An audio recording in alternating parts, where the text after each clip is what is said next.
کتابوں میں بنی اسرائیل کے دو بھائیوں کا واقعہ ملتا ہے جن میں ایک مسلمان جبکہ دوسرا کافر تھا۔ ایک تو اپنے رب کے حضور سجدہ ریز ہوتا جبکہ دوسرا کافر بھائی اپنے بت کی پرستش کیا کرتا تھا۔ دونوں بھائی مچھلیاں پکڑنے کے شکاری تھے، ماہی گیر تھے، اور یہی ان کا ذریعہ معاش تھا۔ اب جب کافر بھائی اپنے بت کا نام لے کر جال سمندر میں پھینکتا تو جال مچھلیوں سے بھر جاتا، جبکہ مسلمان کے جال میں ایک آدھ مچھلی آتی، وہ صبر شکر کرتا اور گھر لوٹ آتا۔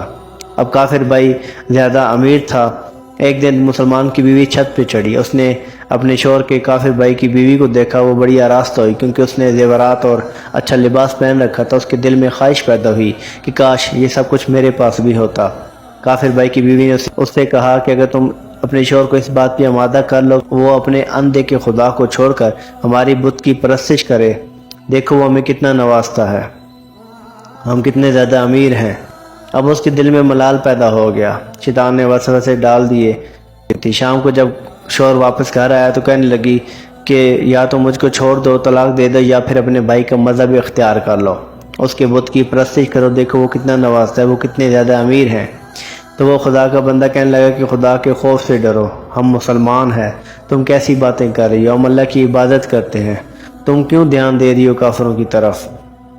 لیکن چونکہ اب وہ شیطان نے اس کے دل میں وسوسے ڈال دیے تھے، اب اس کی آنکھوں میں سونے کی چمک نظر آ رہی تھی، اس نے بہت زیادہ اصرار کیا۔ تو شوہر کہنے لگا کہ اچھا چلو ٹھیک ہے، میں صبح کوئی اور پیشہ اختیار کر لیتا ہوں، میں منڈی چلا جاؤں گا، وہاں کوئی اور مزدوری کرتا ہوں کیونکہ زیادہ مچھلیاں میں نہیں پکڑ پاتا، تو میں روزانہ کی بنیاد پر 2 درہم لا کر دے دیے کروں گا، جو تم چاہتی ہو وہ خرید لیا کرنا۔ اس پر بیوی نے سکھ کا سانس لیا، رضامند ہوگی۔ صبح وہ اٹھا، منڈی کا رخ اختیار کیا۔ بندہ مومن سارا دن روزی کی تلاش میں ادھر ادھر چکر کاٹتا رہا لیکن اسے مزدوری نہ ملی۔ تھک ہار کر ایک دریا کے کنارے بیٹھ کے اپنے رب کے حضور سجدہ ریز ہو گیا، نمدیدہ ابدیدہ آنکھوں کے ساتھ اپنے رب سے رزق کی التجا کرنے لگا۔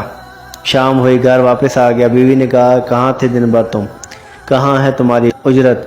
تو کہنے لگا کہ میں نے ایک بادشاہ کے ہاں نوکری اختیار کر لی ہے، اس نے مجھ سے 30 دن کا وعدہ کیا، 30 دن کے بعد وہ مجھے اکٹھی اجرت دے گا۔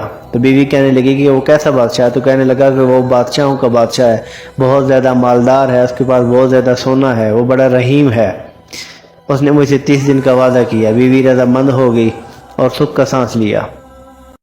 اب دیکھتے ہی دیکھتے دن ڈھلنے لگے۔ وہ روزانہ صبح اٹھتا، دریا کے کنارے چلا جاتا، اپنے رب کے حضور سجدہ ریز ہوتا، نوافل پڑھتا، ذکر کرتا۔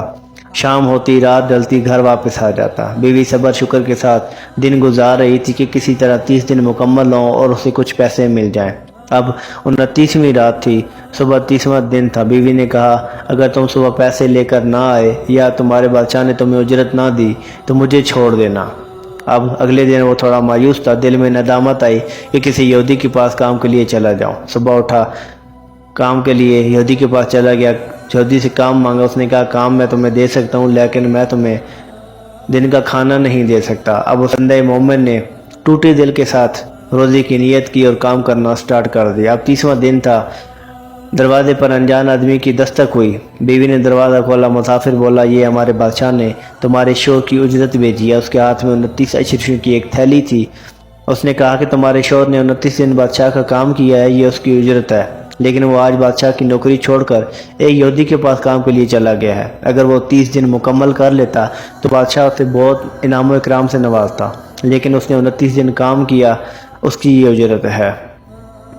اس عورت کو جب بہت زیادہ اشرفیاں مل گئیں، اس نے تھیلی سے ایک اشرفی نکالی، بازار کا رخ کیا۔ سنار نے جب اشرفی کی چمک دیکھی تو خوشی سے 1000 درہم دے دیے۔ اس نے بازار سے اپنی ضرورت کی تمام اشیاء خریدیں، اچھے لباس زیورات خرید کر گھر واپس آ گئی۔ شوہر کا انتظار کرنے لگی۔ مرد مومن تھکا ہارا جب گھر واپس آیا تو کہنے لگی کہ آج تم کہاں تھے؟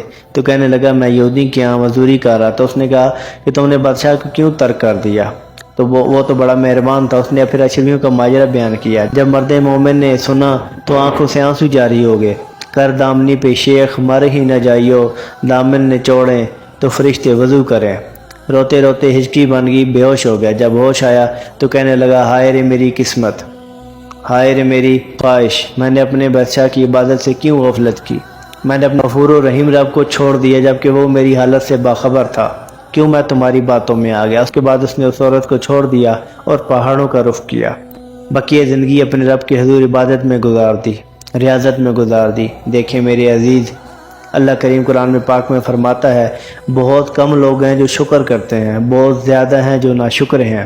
سورہ رحمان میں وہ فرماتا ہے کہ وہ ہر روز کسی نہ کسی کام میں ہوتا ہے۔ سورہ انعام میں وہ فرماتا ہے کہ اس حکم کے بغیر کوئی پتہ بھی نہیں ہلتا۔ دیکھیں ہم نے رزق کی تلاش میں دنیا کو رخ کر لیا جبکہ رازق کو چھوڑ دیا۔